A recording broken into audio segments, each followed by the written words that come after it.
The Winter Hunt, based on true events. The mountains don't care about your beauty. They don't care about your Instagram followers or your carefully curated travel blog. They don't care that you're 25 years old, strong, capable, and convinced that you can handle anything nature throws at you. I learned this the hard way. My name is Sarah Mitchell, and what I'm about to tell you sounds impossible. For months after it happened, I wanted to believe it was impossible. I wanted to convince myself that exhaustion and fear had twisted my perception into something unrecognizable. But I know what I saw, I know what I heard, and I know that something in those mountains wanted me dead. It started with the kind of perfect autumn morning that makes you forget to be careful. September in the Colorado Rockies is intoxicating. The aspens had turned that impossible shade of gold. The air was crisp but not yet cold, and the trails were relatively empty because most people were back to work, back to their regular lives. I'd taken a month off from my marketing job in Denver to do what I'd always dreamed of, a solo hiking expedition through some of the most remote sections of the Rocky Mountains. People had warned me. My mother warned me. My best friend warned me. Even the ranger at the visitor center looked concerned when I showed him my planned route. "You're doing this alone?" he'd asked, his weathered face suggesting he'd seen enough tragedy to know better. I'd laughed it off. I was experienced. Ide Ika Kilimanjaro. I trekked through the Canadian Rockies. I'd spent my entire adult life proving to myself that I didn't need anyone, that I could handle solitude, that independence was the ultimate form of strength. What an arrogant fool I was. The first 2 weeks were glorious. I followed my planned route through some of the most breathtaking landscape on Earth. I hiked past crystal-clear lakes, through dense forests where sunlight filtered through the canopy in golden shafts, across alpine meadows where wildflowers still bloomed despite the approaching autumn. I slept under stars so bright they seemed almost aggressive in their beauty. I kept a detailed journal, took hundreds of photographs, and lived what I thought was the adventure of a lifetime. Everything changed on day 15. I deviated slightly from my planned route, which is the kind of decision that seems insignificant in the moment but tends to be the turning point in every horror story ever told. I'd noticed a particularly dense section of forest that intrigued me. On my map, it showed as uninhabited wilderness with no trails marked. To me, that was an invitation. The untouched places called to me. I wanted to see something that perhaps very few people had seen. The weather had started to shift that morning. The forecast had mentioned an early winter storm moving in, but it wasn't supposed to arrive until evening, and I was confident I'd be back to a more established trail by then. The temperature had dropped significantly overnight, and there was a peculiar smell in the air, something acrid and wrong that I couldn't quite identify. I should have turned back then. I should have recognized that nature was warning me. Instead, I packed my gear and headed into the forest. That forest was different from everything else I'd encountered on my trip. The trees grew so densely that even at midday, the light was dim and gray. The ground was covered in a thick carpet of needles and moss that muffled my footsteps. There were no sounds. No birds. No small animals rustling through the undergrowth. No wind. Just silence so complete that it felt like the forest was holding its breath. I hiked for several hours, following what I thought was a natural trail, though looking back now, I realized there was no trail at all. I was simply moving deeper and deeper into something ancient and wrong. My unease grew with each step, but I attributed it to the changing weather and the approaching storm. The sky above the treetops was turning that sickly gray-brown color that precedes heavy snow. It was around 2 in the afternoon when I first saw the deer. It was standing perfectly still about 30 feet ahead of me, and I remember thinking how strange that was. Animals typically flee when they sense a human. This deer, a doe I think, though it was hard to tell in the murky light, stood completely motionless, staring at me with dark, liquid eyes. Its body was tense, trembling slightly. I stopped walking, and we regarded each other for what felt like an eternity but was probably only a few seconds. Then it turned and ran, crashing through the underbrush with a sound like breaking glass. Within seconds, it was gone, but I heard it continuing to run, moving deeper into the forest at a speed that seemed almost impossible. That's when I noticed something else. Behind where the deer had been standing, barely visible in the gloom, were what looked like tracks. Large tracks, too large to be from any normal animal. I should have left then. Everything in my body was screaming at me to turn around and hike out of that forest as fast as my legs could carry me. But instead, I did something stupid. I approached the tracks to examine them more closely.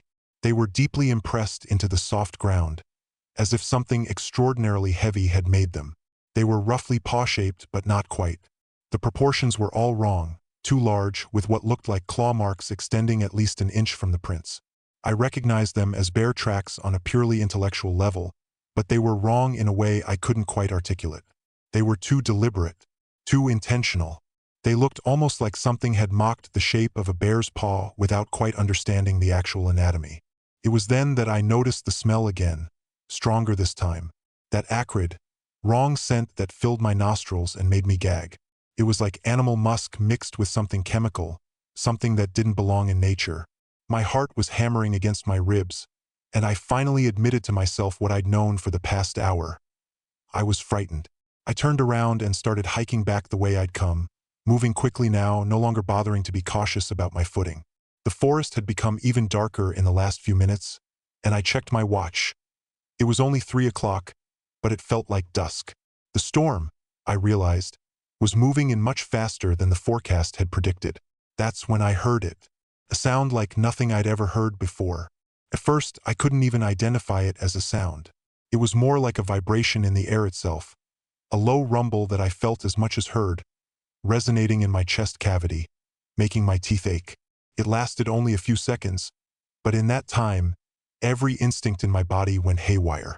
I was running before I even consciously decided to run, crashing through the forest, ignoring the branches that whipped my face and arms, drawing blood. I ran for what felt like hours but was probably only 10 or 15 minutes before the forest suddenly opened up into a small clearing. I burst out into the gray-white light just as the first snowflakes began to fall, and I collapsed onto my knees, gasping for breath, my lungs burning. This was my first serious mistake. Stopping. I should have kept running. I should have continued through the clearing and kept moving. But I was exhausted and terrified, and something about being in the open space made me feel like I could breathe again. I pulled out my satellite communicator to check my position and try to contact the ranger station. The device wouldn't work. My hands were shaking so badly I could barely hold it, and no matter what I tried, I couldn't get a signal. The snow was falling heavily now, and within minutes, it became impossible to see more than 10 feet in any direction. I made a command decision. I would use what remained of the daylight to set up camp in this clearing, wait out the storm, and attempt to hike out in the morning when conditions had hopefully improved. It was a reasonable decision. It was also completely wrong. I trained for winter camping, so despite my panic, I went through the motions with mechanical efficiency. I set up my 3-season tent. My biggest mistake, I would later realize, gathered branches for firewood, and arranged my sleeping gear and supplies inside. By the time I'd finished, the visibility was almost nothing, just a wall of white snow and gray darkness pressing in from every direction. It was still early evening, but it felt like midnight. I managed to get a small fire going using my camp stove and huddled inside my tent, drinking hot tea with shaking hands. The snow was building up around me, and I knew that by morning, I'd have to dig myself out. But for now, I felt relatively safe. The tent was insulated, the fire was warm, and I told myself that the fear I'd experienced earlier was just exhaustion and altitude, combined with the ominous atmosphere of that strange forest. I told myself I was going to be fine. I was still telling myself this when I heard the first scream. It's impossible to describe what a scream like that does to you. It wasn't human. I knew immediately it wasn't human. But it wasn't quite animal either. It was something caught between the two, a sound of rage and hunger and something else, something almost intelligent that made my primitive brain scream that I was in the presence of something wrong at the most fundamental level. It lasted only a few seconds, but the quality of that sound suggested a creature far larger than any animal native to Colorado. I remained absolutely frozen in my tent, not even breathing. The scream faded into the night, replaced by the howl of wind through the trees and the soft hiss of falling snow. Nothing happened for 20 minutes. Then I heard the footsteps. They were deliberate and heavy, moving through the snow around the perimeter of my clearing. Something massive was circling me. I could hear it breathing, heavy, labored breaths, and occasionally what sounded like soft growls or chuckles, a sound so wrong that my brain couldn't process it properly. The thing, whatever it was, kept circling, and I realized with creeping horror that it was trying to decide how to get to me. It was thinking. It was planning. I was paralyzed by fear, unable to move, barely able to breathe. I held my satellite communicator in my trembling hands, but the thing couldn't locate me, and even if it could, rescue was impossible in these conditions. I was alone. Truly, absolutely alone with something that had no business existing in the world I thought I knew. The circling continued for what might have been 30 minutes or might have been 3 hours. Time lost all meaning. My entire focus narrowed to the sounds outside my tent. The footsteps, the breathing, the occasional low growl. And then, with a movement so fast I barely registered it, something slammed into the side of my tent. I screamed. Couldn't help it. The scream tore out of my throat before I could stop it, born from pure animal terror. The entire tent shook from the impact, and I heard the sound of my fire pit being scattered, embers flying. The thing outside roared. A sound that wasn't quite a roar but something worse, something that echoed in the darkness with an almost humanoid quality beneath the animal rage, and I scrambled to the back corner of my tent, as far from the point of impact as possible. My hands found my bear spray, still in its holster at the side of my pack. I ripped it free, my hands shaking so violently that I wasn't sure I'd be able to operate it. Another impact hit the tent, this one from a different angle. The fabric tore, and in the gap, I could see nothing but snow and darkness and the suggestion of movement. I aimed the bear spray at the tear and pressed the trigger. The scream that erupted from outside was unlike anything I'd ever heard. It was a sound of pain and rage and something almost like betrayal, as if I'd committed some terrible offense by defending myself. The thing thrashed in the darkness, and I heard it crashing through the clearing, moving away from my tent. I didn't wait to see if it would return. I shoved on my boots with trembling fingers, grabbed what supplies I could fit in my day pack, my emergency kit, my satellite communicator, a water bottle, a flashlight, and tore out of my tent into the screaming wind and blinding snow. I had no plan. I just knew that staying in that tent was death. This was survival in its purest form. Flight from predator. The forest closed around me immediately, and I was running through snow and darkness and the knowledge that something behind me was also moving. I could hear it crashing through the underbrush, and every few seconds I heard that terrible sound, that almost roar, that thing that couldn't decide if it was animal or something else. My flashlight was nearly useless in the heavy snow, illuminating only a few feet ahead, and I ran more by pure momentum than by any actual navigation. I don't know how long I ran. The world became just cold and dark and fear. My lungs burned with the exertion and the frigid air. My legs felt like they might collapse at any moment. But I kept running because the thing was still behind me, still hunting me, and in that moment I understood something fundamental. This was a hunt. I wasn't running from random chance or a dangerous animal. Something was deliberately pursuing me, had chosen me as prey, and understood with predatory intelligence exactly how to terrorize me. Then, as suddenly as it had started, the thing stopped pursuing me. I realized this gradually, my fear-addled brain taking several minutes to register that I no longer heard the sounds of pursuit behind me. I slowed to a walk, my entire body screaming with exhaustion, and looked behind me. There was nothing visible but snow and darkness. I kept walking. I had no idea which direction I was going. My compass and map were in my tent, along with everything else I'd abandoned. I was running on pure desperation and the faint hope that the storm would end and I'd be able to get my bearings with daylight. Time continued to be meaningless. I walked through snow that ranged from ankle-deep to knee-deep, pushing through forests and across open areas I couldn't see in any real detail. It was during one of these forest passages that I heard the voice. Came from ahead of me, from deeper in the forest. It was a woman's voice, and it was calling my name. Sarah. Sarah, help me. Please, Sarah. I need help. I stopped walking. My rational mind understood immediately that this was impossible, that it was a trick, that nothing in this frozen darkness could possibly know my name or sound exactly like my mother's voice. But I was exhausted and terrified and on the edge of hypothermia, and something in me wanted so desperately to believe that I wasn't alone in this nightmare that I took a step toward the voice. Sarah, please. I'm hurt. Sarah, please help me. It was my mother's voice. I knew it with absolute certainty. It was calling to me from the darkness, and every rational thought in my head was screaming that this was wrong, that this was the thing that had been hunting me, that it was trying to lure me to my death. But it was my mother's voice. I forced myself to stop. I forced myself to stand there in the snow, shaking and crying, and I refused to take another step toward that voice. This took every ounce of willpower I possessed. The voice called a few more times, becoming more desperate, and then it stopped. The silence that followed was almost as terrifying as the hunt. I kept walking in a direction I thought was away from the voice, but in the heavy snow with no landmarks visible, I might have been walking in circles. Hours passed. My feet went numb. My fingers went numb. The cold was so intense that it felt like my very thoughts were beginning to freeze.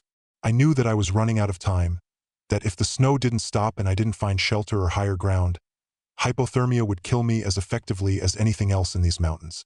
Then I saw the light. It was faint, barely visible through the snow, and for a moment, I thought I was hallucinating. But as I got closer, I could make it out more clearly. A light that looked like it was coming from inside a building, a structure of some kind in the middle of this vast wilderness. My first instinct was to run toward it. My second instinct, the one that had kept me alive during the voice incident, was to approach cautiously. I picked my way through the snow toward the light, moving slowly, trying to remain silent despite my chattering teeth and my body's desperate cold. As I got closer, I could make out more details. It was a cabin, a small structure made of weathered wood with smoke coming from a chimney. It was either the most beautiful thing I'd ever seen or a trap. I genuinely couldn't decide which. The light was coming from a window, and I could see the suggestion of movement inside. I crept to the window and looked in. Inside the cabin, I could see what looked like a home. There was a fire in a fireplace, casting a warm glow throughout the interior. I could see furniture, a kitchen area, what looked like shelves lined with supplies. And there was a figure sitting in a chair near the fire, facing away from me. It was a person. It was human, or it looked human. Something about the proportions was wrong. The body in that chair was sitting in a way that no human body should sit, with angles and flexibility that shouldn't be possible. And then the figure slowly turned its head toward the window, toward where I was standing in the snow, and I saw its face. It was my face, not a close approximation, not a similar-looking person. It was my face, my exact features, staring at me from across the small room with an expression of hunger and anticipation. It opened its mouth, my mouth, and smiled with too many teeth. I ran. I ran without thinking, without planning, just pure panic-driven flight. I crashed through the snow and trees, and I didn't care anymore where I was going. I just needed to be away from that cabin and that impossible thing wearing my face. Behind me, I heard it emerge from the cabin. I heard it crashing through the forest, but this time its movements were different. This time it was moving in a way that suggested it was playing with me, allowing me to run, enjoying my terror. It was faster than me, could have caught me at any moment. It was simply choosing not to. The chase continued through the night, or at least it felt like the night. Time had completely lost meaning. I was operating on pure survival instinct now, the part of my brain that deals with flight and fear. I had no memories of my life before this hunt. There was no world beyond running and terror and the thing that pursued me. It was only the extreme cold and my body's complete exhaustion that saved my life. Collapsed. Simply fell forward into the snow, unable to take another step. My body had nothing left to give. Every muscle was screaming. Every nerve ending was shut down against the cold, and my mind had gone into a state of numb acceptance of death. I lay in the snow, barely conscious, and I waited for it to find me. The thing did find me. I heard it approach, heard it breathing heavily, felt its presence looming over me in the darkness. I couldn't move, couldn't run, I couldn't even cry anymore. I just lay there and waited. Then I heard the sound of an engine. At first I thought I was hallucinating, but the sound grew louder, and a light swept across the forest. The thing above me shrieked, that impossible sound that was almost humanoid, and then I heard it crashing away into the darkness. Lights flooded the forest. I heard voices shouting. People in snow gear ran toward me, their faces obscured by masks and goggles, but they were unmistakably human. They were real. They were here. I tried to speak, but my throat wouldn't work. I tried to tell them about the thing, about the cabin, about everything, but I could only make incoherent sounds. One of the rescuers wrapped me in thermal blankets while another was speaking into a radio. I heard the word hypothermia and severe dehydration, and something about the fact that I was lucky to be alive. Lucky. That word seemed laughably insufficient to describe the circumstances of my survival. They got me into a snowmobile and transported me to a warming station they'd set up at the edge of the wilderness. I was treated for hypothermia, given warm fluids, checked for frostbite and other injuries. The rescuers explained that I'd been reported missing 3 days ago. 3 days. I could have sworn it was only a few hours. When I was finally stable enough to talk, the ranger who'd been coordinating the search asked me what had happened. I told him everything. I watched his face as I spoke, watched his expression shift from concern to confusion to barely concealed skepticism. "We found your tent," he said carefully, "and your supplies. We didn't see any evidence of a large animal. No tracks, no kill site, nothing." I wanted to tell him about the tracks I'd seen, about the way the thing had circled my tent, about the cabin in the middle of the forest. But I could see that he'd already decided I was suffering from a combination of exposure and psychological trauma, that I was imagining things that hadn't happened. "There's something else," the ranger continued. "We searched the area you indicated for a cabin. Nothing. No structure of any kind for at least 20 miles in any direction. And the storm, it came in so fast and was so intense that there's no way you could have wandered as far as you're describing. Logically, you wouldn't have gotten more than a couple of miles from your tent before the visibility made navigation impossible." He was right. Every word of what he said was logical and reasonable and consistent with actual physics and the actual geography of the mountains. None of it explained what I'd experienced. None of it made sense. I was rescued on day 3 of my ordeal, or so the record said. To me, it felt like an eternity. I spent 2 weeks in the hospital.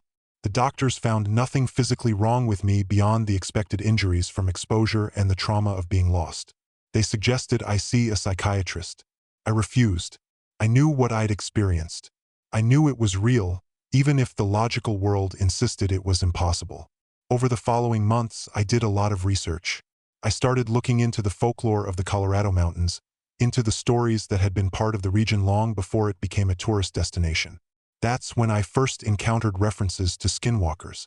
The concept comes primarily from Navajo tradition. Creatures that can take the form of any animal or apparently any person. They're described as shapeshifters, malevolent entities that hunt humans and wear their skins, their faces, their lives. Most of what I found was relegated to folklore and indigenous legend, dismissed by modern society as superstition and pre-scientific understanding of natural phenomena. But there were other reports. Scattered throughout internet forums and cryptid databases were accounts from people who claimed to have encountered similar things. Experiences that mirrored mine. The uncanny pursuit, the impossible circumstances, the things that should not be possible but somehow were. Most of these accounts came from areas that had deep indigenous history and spiritual significance. The Colorado Rocky Mountains have such history. The Ute people inhabited those mountains for centuries before European contact. They had stories. They had warnings. And we, in our modern arrogance, had dismissed all of that as primitive superstition while we played in spaces we didn't respect and didn't understand. Here's what I think happened, based on all my research and all my meditation on that night. I think I didn't just wander into a forest. I wandered into a hunting ground. Something that exists in the liminal spaces between known nature and unknown possibility saw me. It was curious, or perhaps it was hungry, and it decided to hunt me. The thing that hunted me wasn't bound by the normal rules of nature or physics. It could mimic sounds perfectly, even the voice of my dead mother, I would later learn. It could create structures that seemed real but weren't. It could take the form of anything it wanted to, including me. The snow and darkness and cold became its playground. The very things that made the world hostile to human life became its medium. And somehow, inexplicably, I survived. I've spent the 2 years since that night trying to return to some version of normal life. I went back to my marketing job in Denver. I continued to update my travel blog, but the tone had fundamentally changed. I still took trips, but never alone. Never into wilderness that wasn't thoroughly mapped and populated. Never into places where the indigenous people had left warnings I should have heeded. People asked me if I would return to that part of the mountains, if I would try to prove what I'd experienced. The answer is absolutely not. Some things are sacred to avoid. Some mysteries are better left unsolved. Some places are not meant for us. The worst part of my experience wasn't the fear or the cold or the physical pain. The worst part came later, in the quiet moments before sleep, when I would remember that I wasn't alone in that forest, that something had chosen me, had hunted me, had played with me like a cat plays with a mouse. That knowledge sits with me still. The knowledge that for at least a night, or possibly much longer, something had decided that I was prey. I don't know if what I encountered was real in a biological sense. I don't know if it was a skinwalker in the traditional sense, or something else entirely that we don't have a name for. I don't know if the ranger who found me eventually looked into the deeper mysteries of those mountains, or if he simply filed away my experience as one more cautionary tale of human hubris meeting wilderness. But I know that I encountered something that shouldn't exist. I know that it was intelligent and purposeful and nearly cost me my life. And I know that I was extraordinarily fortunate to survive when every logical assessment suggests I should not have. The mountains are beautiful. They will always call to people like me. People who love adventure, who chase experiences, who want to taste the wild. But now I understand something those mountains were trying to teach me all along. There are places where humans are not welcome. There are things that exist in the spaces we don't map, that move in the darkness we don't illuminate, that hunt in the silence we don't break. Not everything in this world operates by the rules we understand. And not every mystery is meant to be solved.